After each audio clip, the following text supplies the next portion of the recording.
जुन रवि लामिछाने योग्यता छ नि हो त्यो योग्यता चाहिँ रवि लामिछाने संसारका एउटा त्यस्तो पात्र हुन् जो संसारमा कसैले पनि त्यो कुरा व्यक्त गर्दैन। रवि लामिछाने कानुन कार्यान्वयन गर्ने निकायको सबैभन्दा माथिल्लो पदमा बसेको व्यक्ति हो।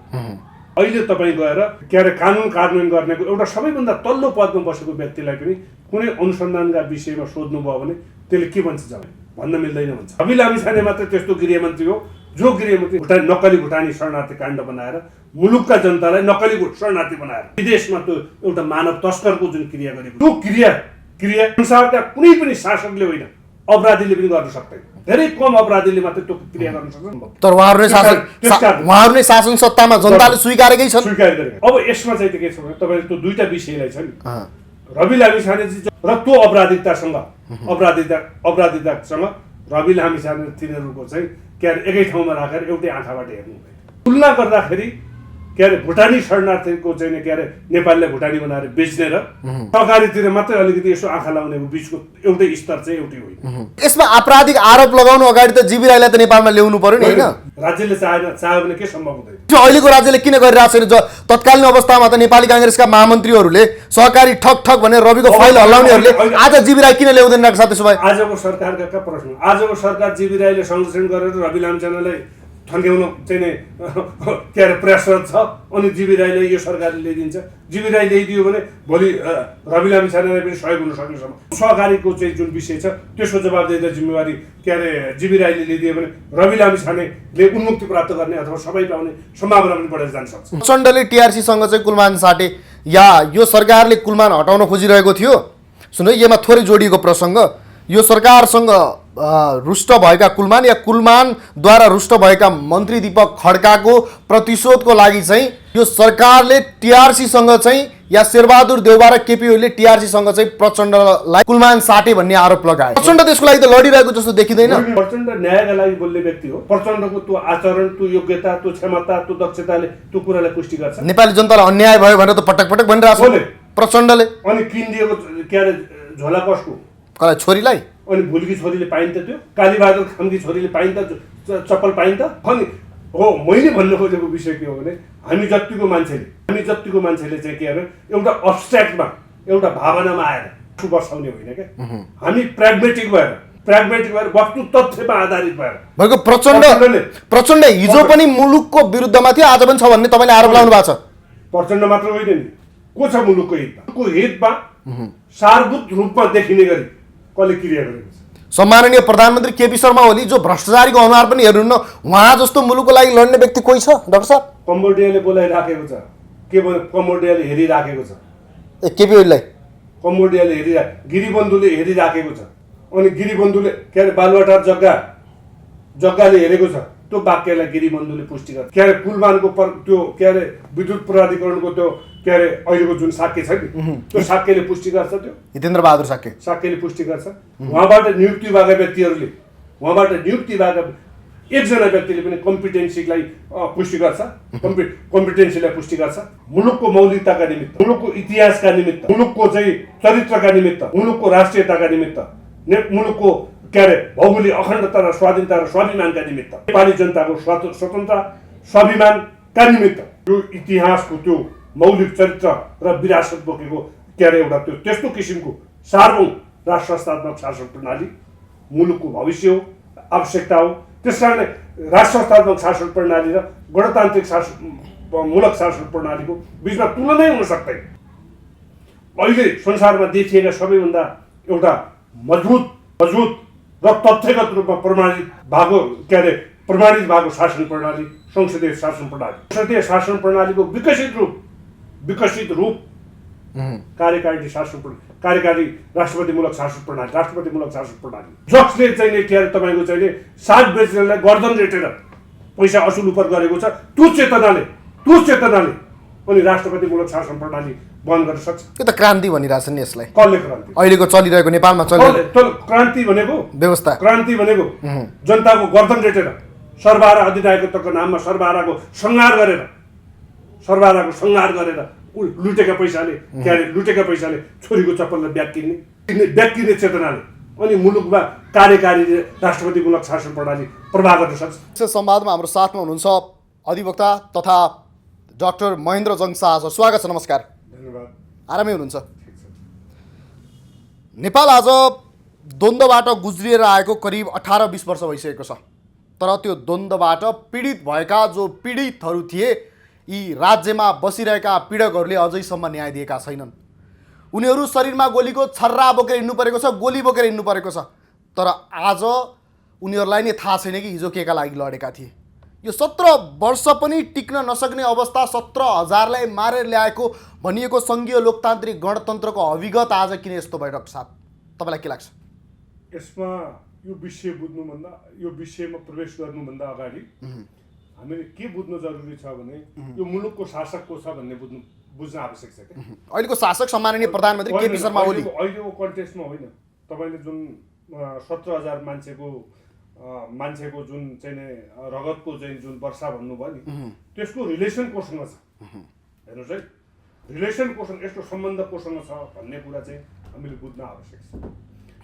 यो यसको उत्पत्ति इतिहासको त्यो राष्ट्रघाती जनघाती तत्कालीन नेपाली काङ्ग्रेसको सरकारले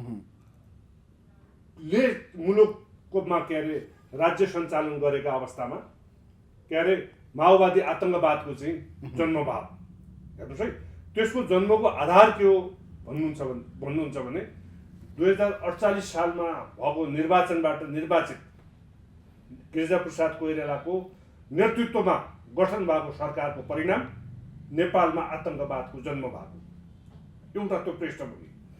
त्योभन्दा पछाडिको निरन्तरता तपाईँको चाहिँ नि के अरे मैले यहाँभन्दा अगाडि बारम्बार त्यो प्रश्न उठेको छु, कम्युनिस्टको खोल ओढेर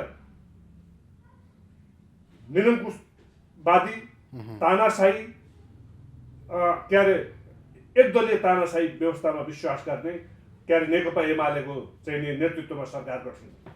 त्यो सरकारले के गर्यो भन्नुहुन्छ भने सिंहदरबारमा मात्रै निहित भएको भ्रष्टाचारलाई आफ्नो गाउँ आफै बनाऊ भनेर ओडामा के अरे भ्रष्टाचारको चाहिँ के अरे त्यो जरा हालिदिने। भनेको गाउँमा सिंहदरबार भनेको गाउँमा भ्रष्टाचार तपाईँले त्यही भन्नु खोज्नुभयो। आफ्नो गाउँ आफै बनाऊ भन्ने एउटा जुन कार्यक्रम मार्फत 3 लाख पछि 5 लाखको जुन बजेट वितरण गर्ने अवधारणा ल्याइयो नि, हो त्यो अवधारणा चाहिँ के मुताबिक आएको भने मुलुकलाई आर्थिक आतङ्कवाद मार्फत अर्थात् भ्रष्टाचार मार्फत के गर्ने भने मुलुकलाई ध्वस्त बनाइदिने भन्ने जुन परम्पराको जुन विकास भयो नि, हो त्यसको परिणाम मुलुकमा चाहिँ के भयो भन्नुहुन्छ भने एउटा आतङ्कवादको चाहिँ जन्म भयो। त्यो आतङ्कवादको जन्म मुलुकमा भयो र त्यसलाई मलजल गर्ने काम के भयो भने साम्राज्यवादी विस्तारवादी र पुँजीपति र यसका दलालहरू मार्फत आतङ्कवादीहरू प्रयोग भइसकेपछि शासनमा त्यो दुर्जन प्रजातन्त्रका मतियारहरू र हिस्सेदारहरू मुलुकको शासनमा रहने, अपराधतन्त्रीहरू शासनमा रहने, कलोवादीहरूले के गर्ने भने आतङ्कवादका नामबाट मुलुकलाई चाहिँ अब पोलिटिकली सकिएर ठ्याक्कै यसमा भने नि मैले डाक्टर साहब तपाईँलाई अघि मैले प्रश्न गरेको थिएँ नि, जो ती पीडितले न्याय पाउनु पर्ने थियो त्यसमा आउँदैछु।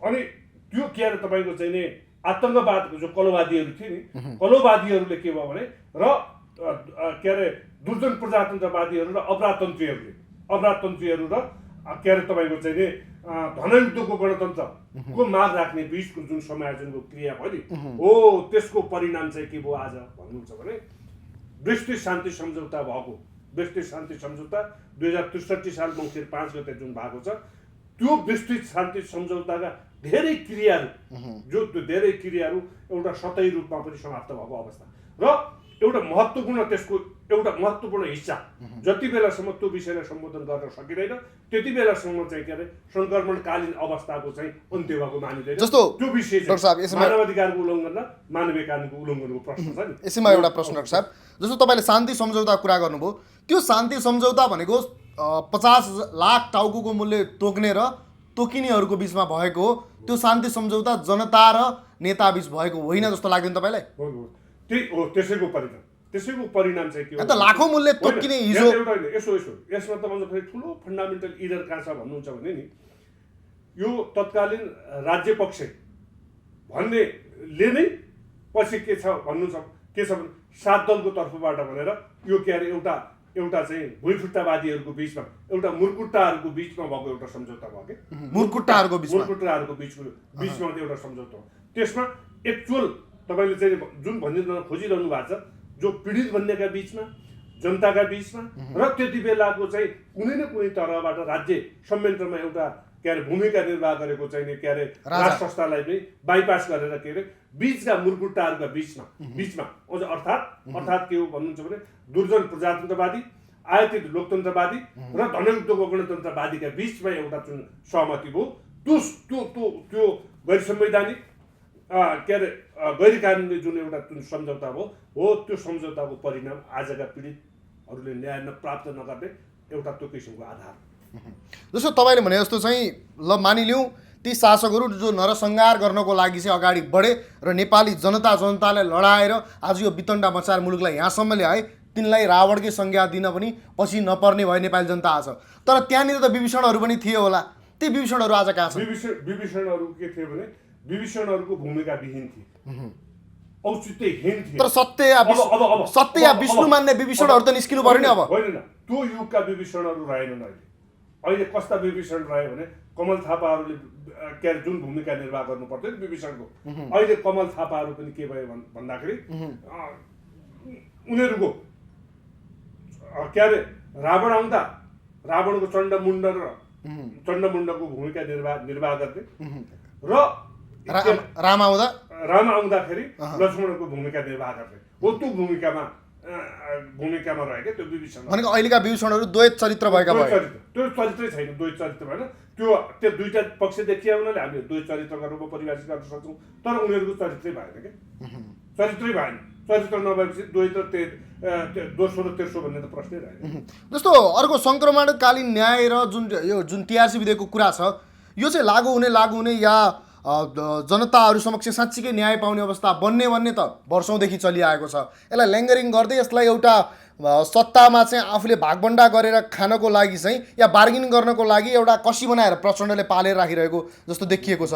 अब यसलाई डाक्टर साहबले कसरी विश्लेषण गर्नुहुन्छ? यसको के छ भन्नुहुन्छ भने हामीले पहिला कुरा त फन्डामेन्टल्ली के बुझ्नुपर्छ भने यो सङ्क्रमणकालीन न्याय व्यवस्था जुन छ नि, यो न्याय व्यवस्था भनेको राजनीतिक पोलिटिकल न्याय जस्टिस, इकोनोमिक जस्टिस, यो चाहिँ के अरे जुडिसियल जस्टिस, यो के अरे त्यो प्रकृतिको न्याय प्रणाली हो के। भनेको सङ्क्रमणकालीन न्यायको प्रक्रिया चाहिँ कस्तो हुन्छ? होइन, यसको विषय के हो भन्नुहुन्छ भने कुनै पनि समयमा यस्तो राज्यको एउटा जीवनमा एउटा त्यस्तो समय आउँछ, त्यो समयमा चाहिँ जेनरल लहरू चाहिँ एप्लिकेबल नहुन सक्छ र यो नहुने अवस्था केबाट सिर्जित भयो भन्नुहुन्छ भने विगतको जुन आतङ्कवादी लडाइँ भयो, आतङ्कवाद विरुद्धको जुन लडाइँ भयो, राज्यले आतङ्कवाद विरुद्धको लडाइँ लड्यो र अर्को पक्षले आतङ्कवाद स्थापित गर्ने लडाइँ लड्यो। यो विषय कहिलेसम्म रह्यो भन्नुहुन्छ भने वास्तवमा यो सशस्त्र द्वन्द्वको विषय थिएन, तर यहाँ के भयो भने यो विषयको लाई नबुझेका, यो विषय नजानेका र विशेष गरिकन यो मैले अघि तीनवटा चाहिँ यसमा जुन पक्षहरू भनिराखेको छु, एउटा दुर्जन प्रजातन्त्रवादी, एउटा आयातित लोकतन्त्रवादी अपराधतन्त्री र अर्को चाहिँ के अरे धनयुद्धको गणतन्त्र गर्ने जुन तीनटा पक्ष थिए नि, त्यो तीनटा पक्षले जबरजस्त ढङ्गले 2063 साल मङ्सिर 5 गतेको विस्तृत समिति सम्झौतामा एउटा वाक्यांश छिरायो। त्यो वाक्यांश सशस्त्र योद्धाका पक्ष भन्ने जुन वाक्यांश त्योभित्र प्रवेश गराइयो नि, त्यो प्रवेश गराइसकेपछि त्यसलाई संवैधानिकता दिने क्रिया भयो। यद्यपि त्यो के थियो भन्दाखेरि त्यति बेलाको त्यो संवैधानिक संरचनाका दृष्टिकोणले नेपाल पक्ष भएका अन्तर्राष्ट्रिय सन्धि मानवाधिकार र मानवीय कानुनका सन्धि सम्झौताका दृष्टिकोणबाट त्यो गैर कानुनी थियो। यद्यपि हामीले लामो समयसम्म त्यसलाई स्वीकार गर्यौँ। मतलब अब न्याय पाउने प्रक्रिया चाहिँ के हुन्छन्? प्रक्रिया के हुन्छ भन्नुहुन्छ भने यसमा अझ यसलाई हुन नदिने यो सङ्क्रमणकालीन न्यायको सबैभन्दा महत्त्वपूर्ण के अरे यसलाई स्थापित गर्ने सबैभन्दा महत्त्वपूर्ण औजार भनेको के हो भने पोलिटिकल विल के राजनीतिक इच्छा हो।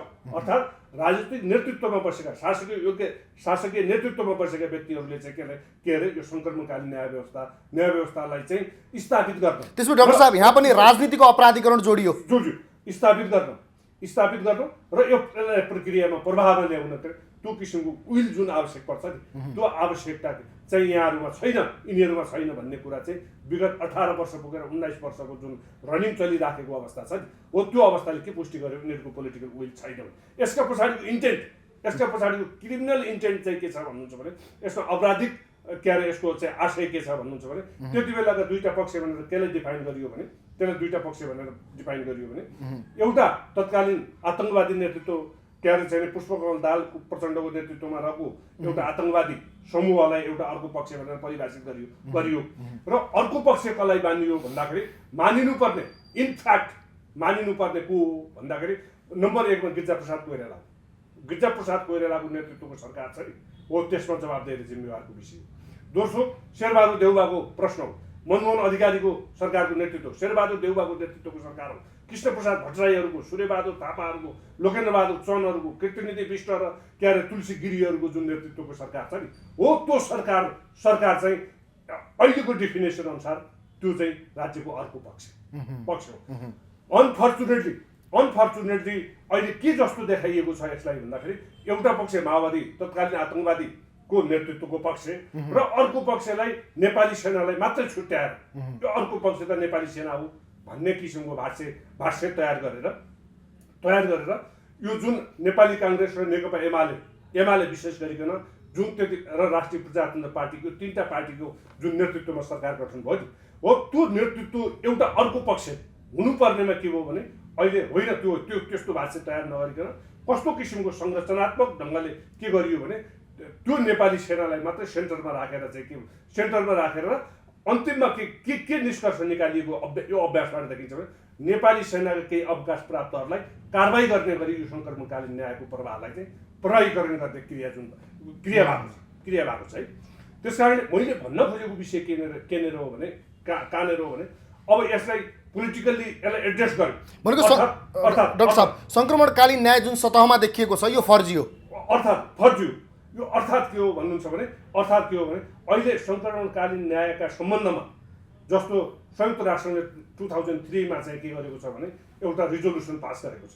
त्यो रिजोल्युसनको मापदण्डका आधारमा 2014 मा चाहिँ नेपालको सङ्क्रमणकालीन के अरे न्याय व्यवस्थाका सन्दर्भमा के अरे संयुक्त राष्ट्रले के अरे निर्दिष्ट गरेको टेक्निकल नोटका आधारमा र अर्को विषय के छ भने नेपालमा मानव अधिकार र मानवीय कानुन जो नेपाल त्यसको पक्ष छ ती अन्तर्राष्ट्रिय सन्धि सम्झौताका मापदण्डका आधारमा र अर्को विषय यसैसँग जोडिएर के आउँछ भन्दाखेरि हाम्रो सर्वोच्च अदालतले के अरे सङ्क्रमणकालीन न्याय व्यवस्थाका सन्दर्भमा प्रतिपादित गरेका जुन सिद्धान्तहरू छन् नि हो त्यो सिद्धान्तका आधारमा के छ भन्नुहुन्छ भने त्यो सिद्धान्तका आधारमा जुन मापदण्ड अवलम्बन गरियो र सङ्क्रमणकालीन न्याय व्यवस्था स्थापित गर्न खोजियो भने तत्कालीन जुन आतंकवादको नेतृत्वमा रहेका व्यक्तिहरू र त्यति बेलाको राज्य सञ्चालनमा बसेका शासकहरू पनि त्यो सङ्क्रमणकालीन न्यायमा गरेका मानवाधिकार र मानवीय कानुनको उल्लङ्घनका विषयमा उनीहरू पनि जवाबदेही जिम्मेवार हुनुपर्ने अवस्था सिर्जना भएका कारणले त्यसबाट बच्नका निमित्त र अन्तर्राष्ट्रिय कम्युनिटीलाई संयुक्त राष्ट्रसङ्घलाई चाहिँ झुक्ट्याउन ढाड्नका निमित्त र यस प्रक्रियामा ढिलाइ गर्नका निमित्त जुन क्रिया भएको छ नि यसबाट वास्तवमा यो सङ्क्रमणकालीन न्याय त होइन यद्यपि त्यो देखाउने गरी जुन सङ्क्रमणकालीन न्याय भन्ने गरिएको छ नि हो त्यसबाट त पीडितले न्याय पाउने त त्यसको परिकल्पना नगरेको झन् पीडित बनाउने जस्तो न्यायलाई दुई पाटोमा परिभाषित गरिएको छ एउटा भूत प्रभावी न्याय अर्को चाहिँ पुनर्स्थापकीय न्याय। यो दुईटा न्याय मध्ये चाहिँ फरक के छ? दुईटै न्याय सङ्क्रमणकालीन न्याय व्यवस्थाले चाहिँ त्यसलाई सम्बोधन गर्नुपर्छ हैन। यो दुईटै न्यायलाई जस्तो भूत सङ्क्रमण अब यो इन जेनरल जुन न्याय छ हामीले जुडिसियरीबाट प्राप्त हुने न्याय चाहिँ भूत प्रभावी न्याय हुँदैन भविष्य प्रभावी मात्रै हुन्छ। तर सङ्क्रमणकालीन न्याय के हो भने यो वास्तविक जुन हामीले बुझिराखेको जुन न्याय प्रणाली छ त्यसको अपवादका रूपमा रहन्छ र यसले भूत प्रभावी पनि गर्छ र भविष्य प्रभावी पनि गर्छ। पुनर्स्थापकीय भनेको भविष्य प्रभावी हो, त्यो पनि भविष्य प्रभावी हो, पुनर्स्थापना गर्ने त्यो त्यसले केलाई इन्डिकेट गर्न खोजेको हुन्छ भने पुनर्स्थापकीय न्याय भनेको जस्तो समाजमा मेलमिलाप ल्याउने, कसैलाई चाहिँ कसैले कसुर गर्यो भने त्यसलाई क्षमादान दिने, कसैले कसुर गरेको छ त्यो के अरे त्यसका पीडितहरूले त्यो स्वीकार्यो के छन् भने त्यसलाई भरिपूरण र परिपूरणका माध्यमबाट सम्बोधन गर्ने, समाजमा पुनर्स्थापनाको वातावरण तयार, मेलमिलापको वातावरण ल्याउने भन्ने एउटा विषयलाई त्यसले त्यो ढङ्गबाट एड्रेस गर्छ। र अर्को चाहिँ भूतप्रवाही न्याय भन्नाले के भने विगतमा भएको थियो त्यो विषयमा त्यो अवस्थालाई चाहिँ के अरे अपराधीकरणको चाहिँ राज्यले अपराधीकरण गरेको थिएन। यद्यपि त्यो विषय पनि यो भित्र प्रवेश गर्छ। यी दुईटा यसका के अरे सङ्क्रमणकालीन न्याय जस्तो यसका दुईटा हतियार भयो, यी दुईटा चाहिँ तुलनात्मक रूपमा चाहिँ भूत प्रभावी र पुनर्स्थापकीयमा कुन चाहिँ अलिकति जनताको नजरमा या जनतालाई चाहिँ भोलिको भविष्यपर्यन्त चाहिँ राम्रो हुन्छ भन्ने होइन? दुईटैको त्यत्तिकै महत्त्वपूर्ण छ। दुईटैको किन महत्त्व छ? भूतप्रवाही न्यायले के गर्छ भने अब भविष्यमा त्यस्ता घटना घट्यो भने पनि कानुनले अपराधीकरण नगरेको अवस्था रहेछ भने पनि जवाबदेही जिम्मेवार उत्तरदायी हुनुपर्दछ भन्ने एउटा मान्यता त्यो किसिमको स्थापित गर्छ, जसले के अरे त्यसका पक्षकारहरूको बिचमा चाहिँ आचरणमा सुधार, नैतिकतामा सुधार, मानवाधिकार र मानवीय कानुनको मापदण्डको अवलम्बन गरिनुपर्छ भन्ने मान्यताको विकास त्यसले गर्छ भने अर्को चाहिँ पुनर्स्थापकीय न्यायले के गर्छ भने समाजको संरचनालाई के गर्छ भने अत्यन्त दरिलो, बलियो, भरपर्दो र पारस्परिक जुन वातावरण जुन निर्माण गर्छ अथवा त्यो पीडक र पीडित बिचको भएको वैमनस्यता, हिजोको त्यो द्वन्द्वका कारणले भएको वैमनस्यतालाई के गर्छ भन्दाखेरि मेलमिलापमा रूपान्तरण गर्न मद्दत गर्छ। जस्तो यसमा फेरि सत्यनिरूपण आयोगको भूमिका के हुन्छ? होइन, यो त कस्तो हो भने इन टोटालिटी यो सङ्क्रमणकालीन न्याय व्यवस्था हो। अनि त्यो अन्तर्गत त्यो सङ्क्रमणकालीन न्याय अन्तर्गत विशेष गरिकन यिनीहरू यो सत्य निरूपण तथा मेलमिलाप आयोग र बेपत्ता पारिएका आयोग भनेको यिनीहरूको इन्भेस्टिगेटिभ अथोरिटी अर्थात् अनुसन्धान गर्ने निकायहरू हुन्। यिनीहरू चाहिँ यिनले के स्थापित गर्छन् भने कुनै पनि इस्युको बारेमा चाहिँ सत्य स्थापित गर्ने काम गर्छ। अर्थात् यसमा मानवाधिकारको उल्लङ्घन भएको थियो कि थिएन, यो क्षमा दिन योग्य विषयवस्तु हो कि होइन, यो मेलमिलापको अवस्थामा जाने विषय हो कि होइन, यो परिपूरण र भरिपूरणको विषय हो कि होइन। र इन टोटालिटी 1990 भन्दा पछाडिको विषय के हो भने यो न्याययोग्य विषय हो कि होइन, यो मुद्दामा चाहिँ मुद्दा दायर गरेर अदालतबाट न्याय निरूपण गर्ने विषय हो कि होइन भन्ने विषयको चाहिँ पनि त्यो स्थापित गरेर र जुन विषयमा जो चिजको आवश्यकता हुन्छ त्यो विषयमा रिकमेन्डेसन गर्ने। यसमा अभियोजनकर्ताको भूमिका त्यो उसले स्थापित गरेको इन्भेस्टिगेटरी जुन इन्स्टिट्युसन छ, जुन दुईवटा आयोगहरू छन्, त्यसले स्थापित गरेको मापदण्ड जुन विषयलाई रिकमेन्डेसन गर्छ त्यसले चाहिँ के अरे अभियोजन गर्नका निमित्त अभियोजन अधिकारीका समक्ष चाहिँ यसले पेश गर्छ। अहिलेको वर्तमान संरचनाले के गरेको छ भने यसलाई महाधिवक्तालाई त्यो अधिकार दिएको छ। वास्तवमा अझ फेरि है हेर्नुहोस् है, यहाँ फन्डामेन्टल्ली कहाँनिर इरर छ भन्नुहुन्छ भने यहाँ पोलिटिकल इन्टरफेरेन्स छ जस्टिसमा भन्ने कुरा कहाँ देखिन्छ भने महाधिवक्ता भनेको त राजनीतिक दलले नियुक्त गर्ने व्यक्ति हो, राजनीतिक पार्टीको कार्यकर्ता अझ नेपालको कन्टेक्स्टमा पनि वास्तवमा त्यसको योग्यता क्षमता दक्षता यी सब तपसीका विषय। महाधिवक्ताको योग्यता हुँदैन साहब? होइन, महाधिवक्ता योग्यता भन्दा पनि ऊ पोलिटिकल पार्टीप्रति कति के अरे आस्था राख्दछ भन्ने कुराले हाम्रो कन्टेक्स्टमा चाहिँ त्यसले अझ बढी महत्त्व दिन्छ। अर्थात् यसले कति भतुवाई गर्न सक्छ अथवा यसले कति दलाली भूमिका निर्वाह गर्न सकेको छ भन्ने आधारमा महाधिवक्ताको नियुक्ति गर्ने अहिलेसम्मको अभ्यास त्यो किसिमको प्रकृतिको छ होइन। त्यो प्रकृतिको हुँदाखेरि के भयो भन्नुहुन्छ भने अब जस्टिसमा पोलराइज गर्ने कामको चाहिँ प्रारम्भ अभियोजनबाटै सुरु हुने भयो। हेर्नुहोस् है, अभियोजनबाटै त्यो कति पोलराइज एक नम्बर एक त अब विगतको 19 वर्षको आयोगमा यसभन्दा अगाडि पनि 2-4 पटक चाहिँ आयोगका माननीय सदस्यहरू नियुक्ति गर्ने, ती माननीय सदस्यले कुनै पनि माफो नमार्ने कुनै पनि क्रिया नगर्ने त्यहाँ जाने, कुर्सीमा बस्ने, टेबलमा फोन गर्ने, चिया कफी खाने, गाडी छ, सेवा सुविधा छ, मानिएको चाहिँ के अरे तलभत्ता छ, त्यो भत्ता पचाउने, मजाले आफ्नो टेन्युर कार्यकाल सक्ने अनि जाने। र ती व्यक्तिहरू कस्तो थियो भने ती व्यक्तिहरूको नियुक्ति जुन थियो नि ती नियुक्ति के थियो भने ती कुनै पनि चाहिँ के अरे पोलिटिकल पार्टीका कार्यकर्ताहरूले त्यहाँ एउटा चाहिँ 2-4 दिन भए पनि के अरे राम रमाइलो गर्ने अथवा अलिकति तल भत्ताहरू खाने त्यो भूमिकामा रहेको अवस्था चाहिँ विगतको अवस्था। अहिलेको अवस्था के छ भन्नुहुन्छ भने अहिले पनि त्यो क्रियालाई चाहिँ के अरे एउटा चाहिँ सार्थक निष्कर्षमा चाहिँ पुर्याउनु नगर्ने किसिमको वातावरण अहिले पनि तयार भएको छ। जस्तो अहिले यो सर्ट लिस्टेड भएको थियो, सर्ट लिस्टेड भएका मध्येमा केही पनि छोडेर मैले के बुझेको छु भन्दाखेरि यहाँ पूर्व सम्मान्य र मान्य भएका मान्छेहरू पनि के अरे त्यो आयोगको सदस्य पाइन्छ कि भनेर ढोकेर बसेको र त्यसका निमित्त विभिन्न जाल परिपक्व गरिराखेको, कसैले पीडितका नाममा के अरे प्रश्न उठाउने, कसैले अर्को पक्षका नाममा प्रश्न उठाउने, कसैले अर्को पक्षका नाम। उद्देश्य के छ भने यसलाई एउटा डिडक्टिभ एउटा कन्क्लुजनमा पुर्याउनु भन्दा पनि त्यहाँ गएपछि गाडी चढ्न पाइन्छ। त्यसो भन्दैछ वास्तवमा न्याय पाउनुपर्ने कसले हो? पीडितले हो, जसले भुलका छोराछोरीले हो पाउनु पर्ने। त्यसमा त सुन्नु न, त्यसमा त जाँचबुझ गरिसके पछाडि जुन निष्कासन र सार्वजनिक गर्ने कुरा हुन्छ त्यो आजसम्म पनि जनताले मन पराए अनुसार या न्यायोचित छ जस्तो लाग्छ तपाईँलाई? आजसम्म निकालेकै छैन। जति सत्य निर्भर तथा मेनविभाग आयोग तपाईँले जुन भन्नुभयो, जुन तरिकाको जस्तो अवैधहरू त बाहिर आइरहेछ नि त, पूर्ण रूपमा कागजी रूपमा बाहिर ननिकाले पनि उनीहरूको कुरामा त आइरहेछ नि। त्यो सुन्दाखेरि जस्तो तपाईँले माओवादी पक्ष र जुन एउटा चाहिँ सेना पक्षीय भन्नुभयो, एउटा सेनालाई देखायो, अर्को पाटोमा माओवादीलाई देखायो भन्नुभयो नि, त्यो बाहेक बिचकोलाई त सबैलाई यहाँनिर डिसमिस गर्ने कुरा या राजनीतिकरण गर्ने कुरा गरियो भन्नुभयो तपाईँले। जुन अवयवमा सतहमा आएका केही कुराहरू छिटफिट कुराहरू बाहिर आइरहेछन् नि, यो कुरा चाहिँ साँच्चीकै पीडितहरूले न्याय पाउन सक्ने अवस्था देख्नुहुन्छ? होइन नि, यो संरचनाले यो कानुनका व्यवस्थाका आधारमा पीडित मैत्री हुने जुन मापदण्ड छ त्यो मापदण्डलाई अहिलेकै कानुनले पनि सम्बोधन गर्न सकेको छैन।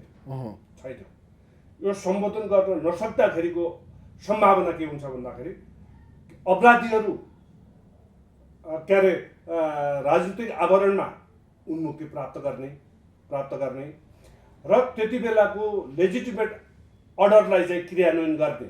विशेष गरिकन यसले इन्डिकेट गर्न खोजेको विषय के छ भने नेपाली सेनाका चाहिँ जसले सदउद्देश्यका साथ जुन आदेशको कार्यान्वयन गरेका छन्, ती आदेशको कार्यान्वयन गर्ने व्यक्तिलाई चाहिँ दण्डित गर्ने के एउटा त्यो किसिमको फ्रेमवर्कभित्र चाहिँ यो सङ्क्रमणकालीन न्याय व्यवस्थाको अहिले प्रबन्ध गरिएको अवस्था देखिन्छ। यसमा जित यो भयो भने प्रचण्डको जित हुन्छ, स्वाभाविक हुन्छ।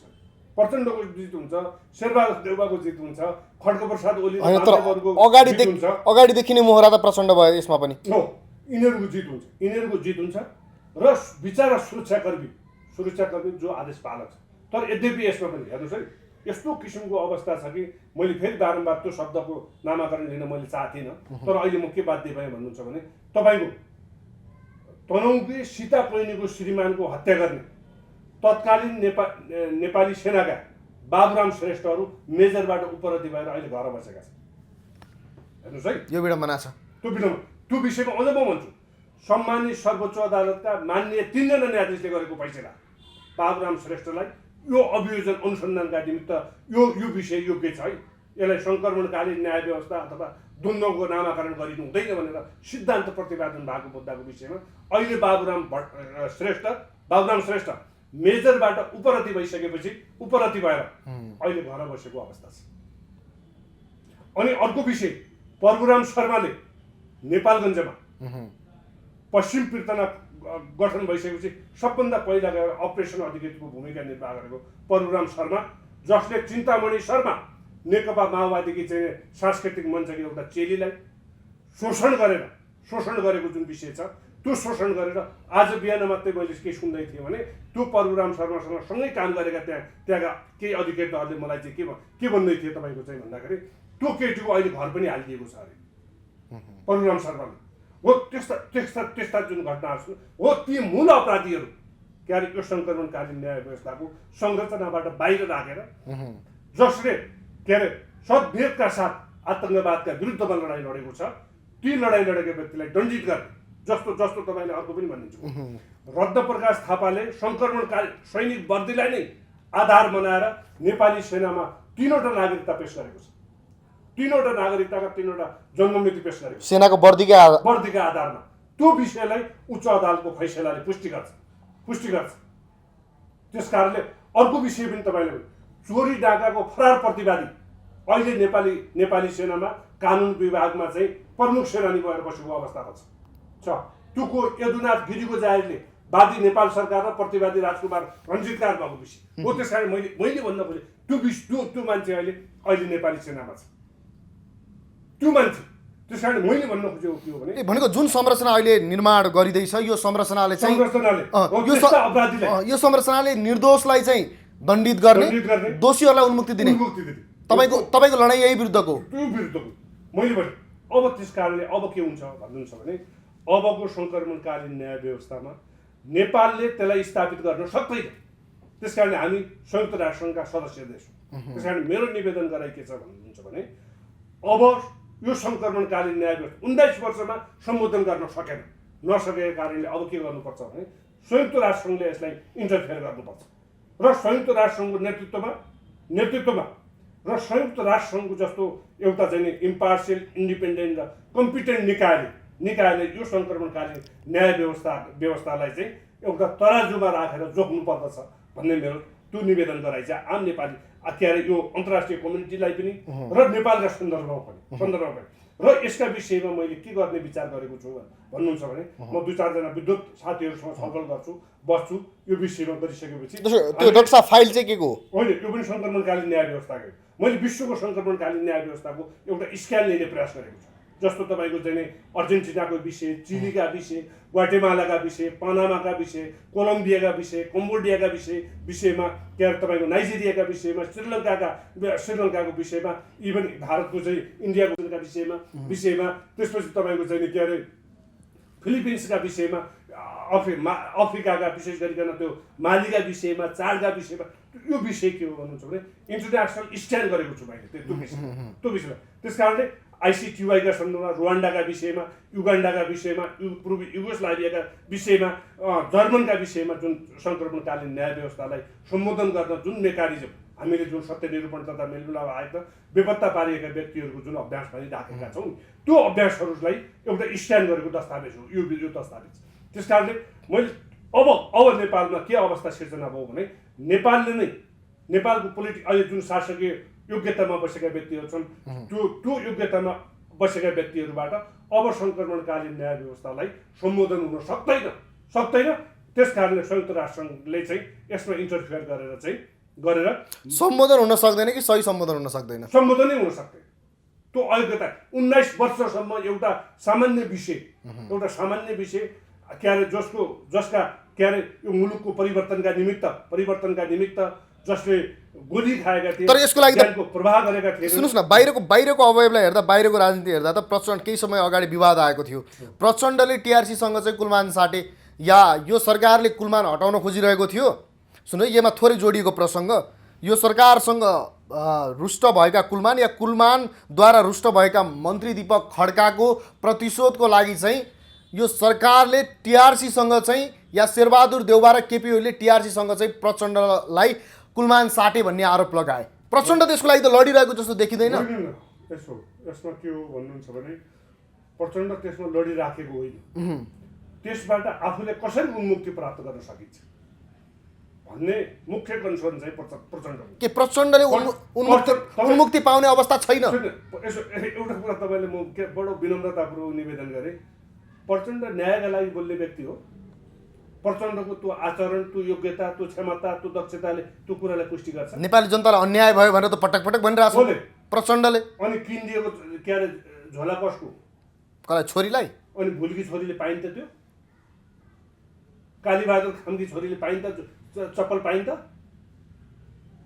अनि हो, मैले भन्नु खोजेको विषय के हो भने हामी जतिको मान्छेले चाहिँ के अरे एउटा अब्स्ट्र्याक्टमा, एउटा भावनामा आएर आँसु बर्साउने होइन क्या।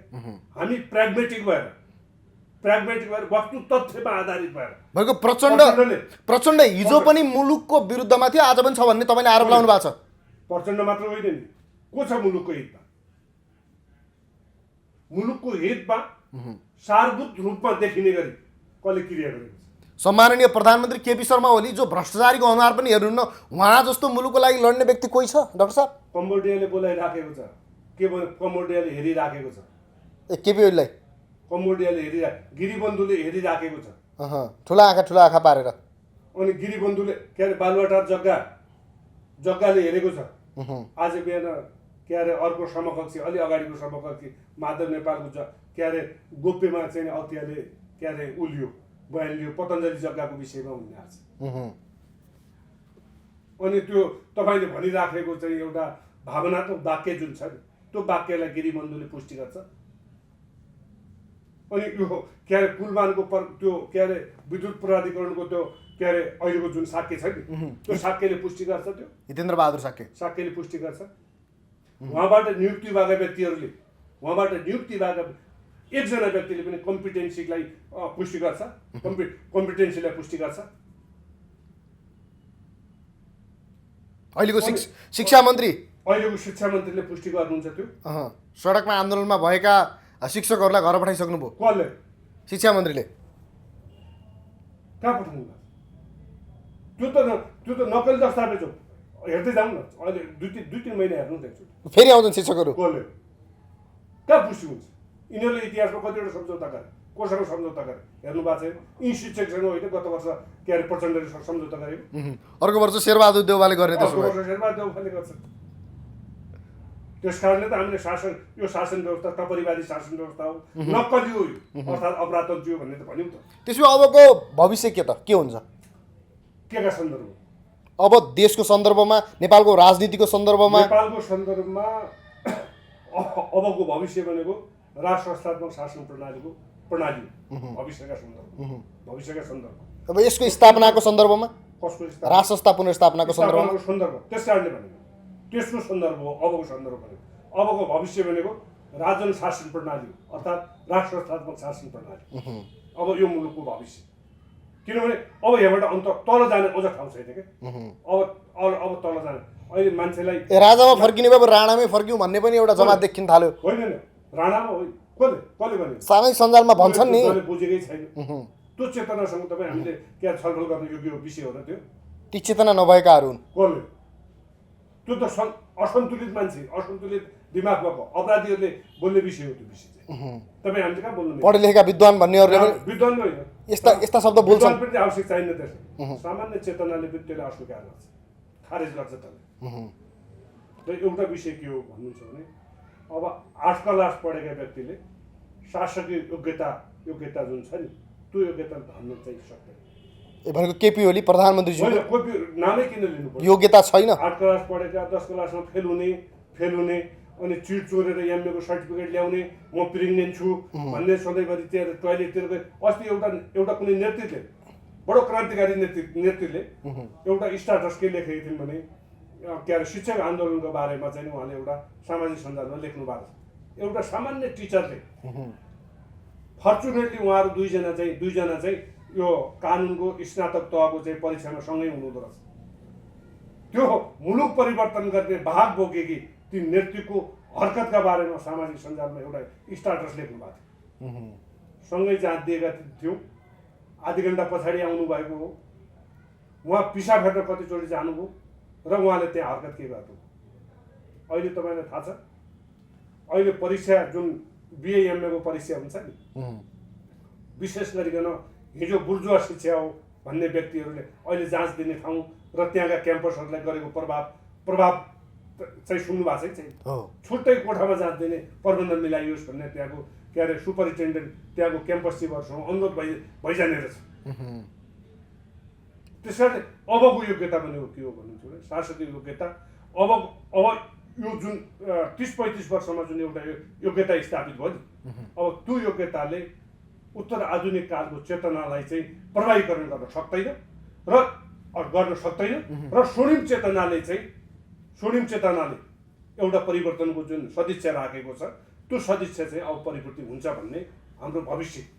तर यसैमा बार उठ्ने प्रश्न नै राज संस्थाको विकल्प उन्नत लोकतान्त्रिक गणतन्त्र हुन सक्दैन र किन राज संस्था नै गणतन्त्रलाई सुधारेर जाउँ या उन्नत लोकतान्त्रिक प्रत्यक्ष कार्यकारी राष्ट्रपतिमा जाउँ? एउटा फन्डामेन्टल कसैले त्यो कुरा चाहन्छ भने तपाईँलाई म साष्टाङ्ग दण्डवत गर्छु, एकचोटि सँगै बसेर छलफल गर्ने अवसर मिलाइदिनु।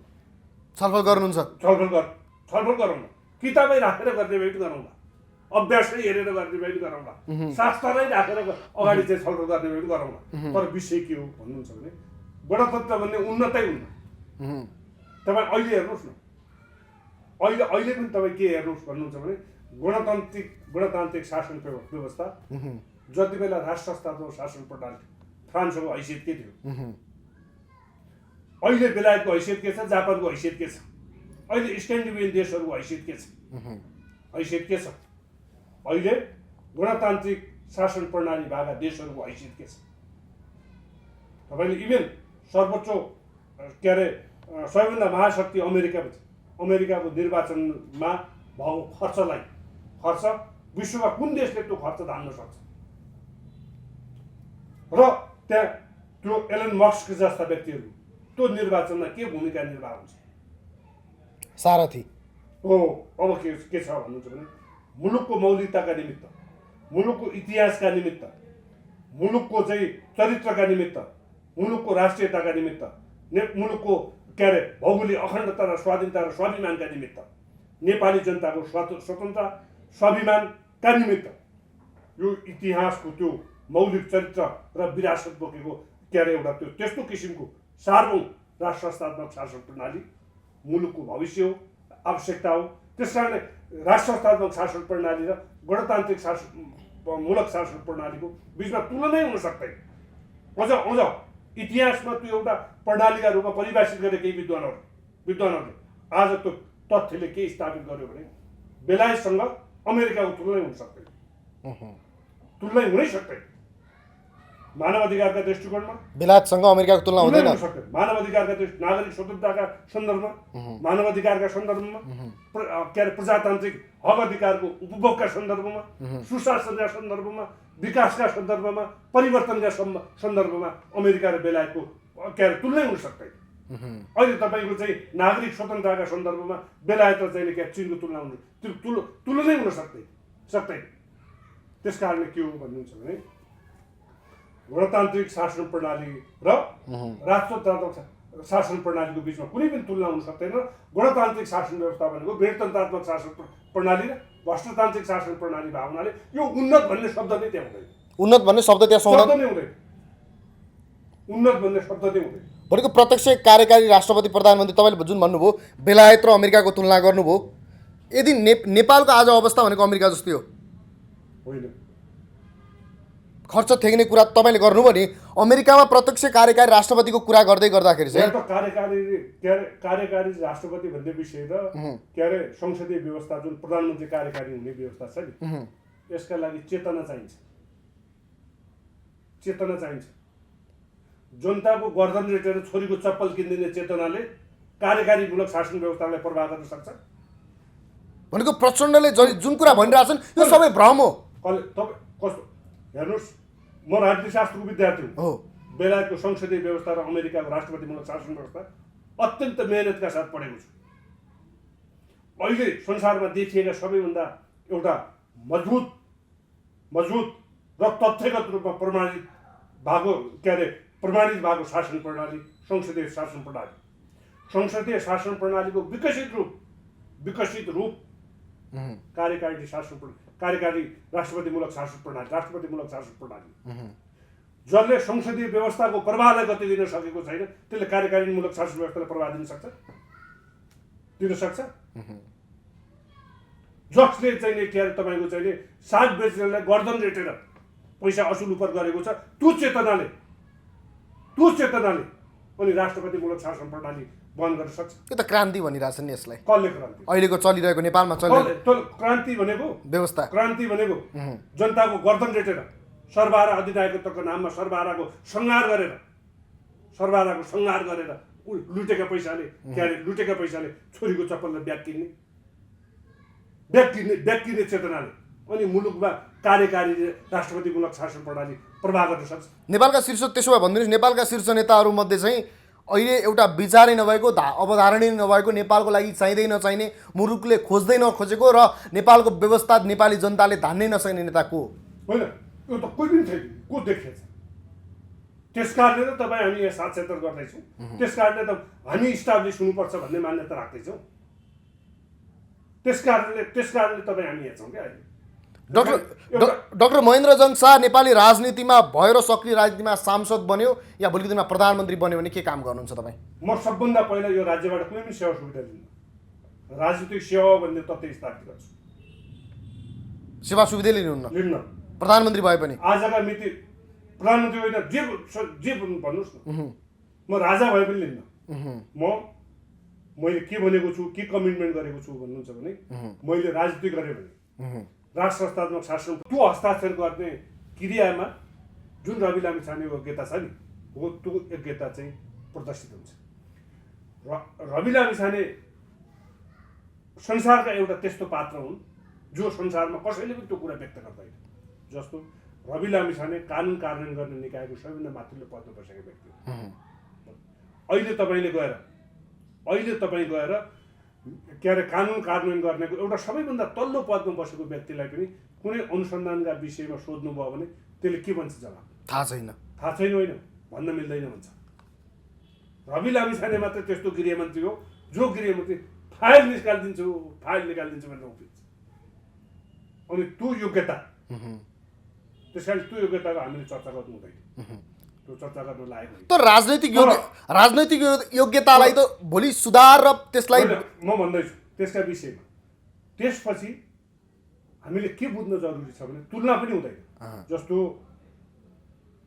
यस्ता विषयहरू कहिलेकाहीँ कुरा गर्दाखेरि संसारका महान चाहिँ अपराधीहरूले पनि त्यो जो क्रिया गर्दैनन्, जुन चाहिँ के अरे तपाईँको चाहिँ नक्कली भुटानी शरणार्थी काण्ड बनाएर मुलुकका जनतालाई नक्कली शरणार्थी बनाएर विदेशमा त्यो एउटा मानव तस्करको जुन क्रिया गरेको छ नि, त्यो क्रिया संसारका कुनै पनि शासकले होइन अपराधीले पनि गर्न सक्दैन।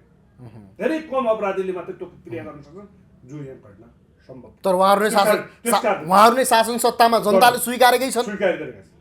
अब यसमा चाहिँ के छ भने तपाईँले त्यो दुईटा विषयलाई छ नि, रवि लामिछाने जति अयोग्य हुन् र त्यो अपराधिकतासँग रवि लामिछाने तिनीहरूको चाहिँ के अरे एकै ठाउँमा राखेर एउटै आँखाबाट हेर्नु हुँदैन। त्यस कारणले अब आइन्दा के गर्नुहोस् भने म बडो विनम्रतापूर्वक निवेदन गर्छु, रवि लामिछानेलाई त्यो तहको चाहिँ के अरे अपराधीकरणको चाहिँ योग्यतासँग चाहिँ तुलना नगरिदिनु होला। त्योसँग तुलना योग्य होइन रवि लामिछाने अयोग्य हो। तर तपाईँले त भन्नुभयो डाक्टर साहब, गणतन्त्रका सम्पूर्ण नेताहरू सम्पूर्ण गणतन्त्रमै रहेर काम गर्छौँ भन्नेहरू त खराब हुन् भन्नुभयो तपाईँले त अघि नै हो। तर जति उनीहरू खराब छन् त्यति रवि लामिछाने खराब होइन। इन टोटालिटी सबै खराब हुन्, सबै अयोग्य छन्। किन त्यो त पुष्टि भयो नि त, पुष्टि भयो। त्यो पुष्टि भएको कुरालाई त इफ बट सो भन्ने त भएन है। तर तुलना गर्दाखेरि के अरे भुटानी शरणार्थीको चाहिँ के अरे नेपाललाई भुटानी बनाएर बेच्ने र सहकारीतिर मात्रै अलिकति यसो आँखा लाउनेको बिचको एउटै स्तर चाहिँ एउटै होइन। आँखा चाहिँ रविले सहकारीमा लाग्यो, त्यो त स्थापित भयो। स्थापित भन्दा पनि त्यो त देखियो नि, गोर्खा मिडियाले ल्याएको त रहेछ नि। तर डाक्टर साहब, तर सुन्नुहोस् न, हामीले यसमा आपराधिक आरोप लगाउनु अगाडि त जीवी राईलाई त नेपालमा ल्याउनु पर्यो नि, होइन? ल्याउनु पर्थ्यो। उहाँले किन ल्याउनु भएन त? उहाँ त हुनुहुन्थ्यो त्यहाँ, रवि लामिछानेसित हुनुहुन्थ्यो त्यहाँ। उहाँले ल्याउने तयारी गर्दा गर्दै रातारात सरकार ढल्यो भन्छन्। कसले होइन त भनेर हुन्छ। कति महिना हुनुभयो उहाँ गृहमन्त्री? त्यो फजुलका तर्कहरू चाहिँ गर्न उपयुक्त हुँदैन। तर त्यति बेला किनभने राज्यले चाह्यो भने के सम्भव हुँदैन? राज्यले चाह्यो भने के सम्भव हुँदैन? त्यसो अहिलेको राज्यले किन गरिरहेको छैन? तत्कालीन अवस्थामा त नेपाली काङ्ग्रेसका महामन्त्रीहरूले सहकारी ठक भनेर रविको फाइल हल्लाउनेहरूले आज जीवी राई किन ल्याउँदैन डाक्टर साहब? त्यसो भए आजको सरकारका प्रश्न, आजको सरकार जीवी राईले संरक्षण गरेर रवि लामिछानेलाई थन्क्याउन चाहिँ के अरे प्रयासरत छ। अनि जीवी राईले यो सरकारले ल्याइदिन्छ। जीवी राई ल्याइदियो भने भोलि रवि लामिछानेलाई पनि सहयोग हुन सक्ने सम्भावना बढेर जान्छ। अर्थात् त्यो सहकारीको चाहिँ जुन विषय छ त्यसको जवाबदेही जिम्मेवारी के अरे जीवी राईले लिइदियो भने रवि लामिछानेले उन्मुक्ति प्राप्त गर्ने अथवा सबै पाउने सम्भावना पनि बढेर जान सक्छ। अनि यो सरकारले ल्याउँछ, यो सरकारले रविले सफाई पाक्यो, सरकारले हेर्न सक्दैन। सक्ने बात त्यो गर्थ्यो त, सक्ने बात त्यो गति हुन्थ्यो त रविको अहिले। एउटा तथ्य चाहिँ के हो भन्नुहुन्छ भने, तर यो सरकारका प्रधानमन्त्रीले त हिजो छोरो जस्तै च्यापेर हिँड्नुभएको थियो रविलाई त। मेरो बाबु आऊ, रवि लामिछानेलाई त छानबिन गर्नु पर्दैन, किन चाहियो छानबिन आयोग भन्ने त प्रधानमन्त्री केपी ओली होइन? खसी किन पालिन्छ? काट्नको लागि हो। अनि त त्यहाँ थप कुरै जान पर्दैन भनेको रविलाई घाँस हालेको काट्नकै लागि हो केपी ओलीले। त्यो के भएको छ त अहिले पाल्नका लागि, मोटाउन लागि, के अरे अलिकति दुब्लो पातलो भयो, अलिक बलियो होस् भनेर थपको बसिराखोस्, यताउता हरकत नगरोस् भनेर त्यहाँ पठाएको त। तर त्यो खसी निस्केर सिङले उदिनेर फेरि त्यो मालिकलाई नै मारिदियो भने अब सिङ के अरे त्यो खसी अब बाहिर निस्किने अवस्थामा छैन।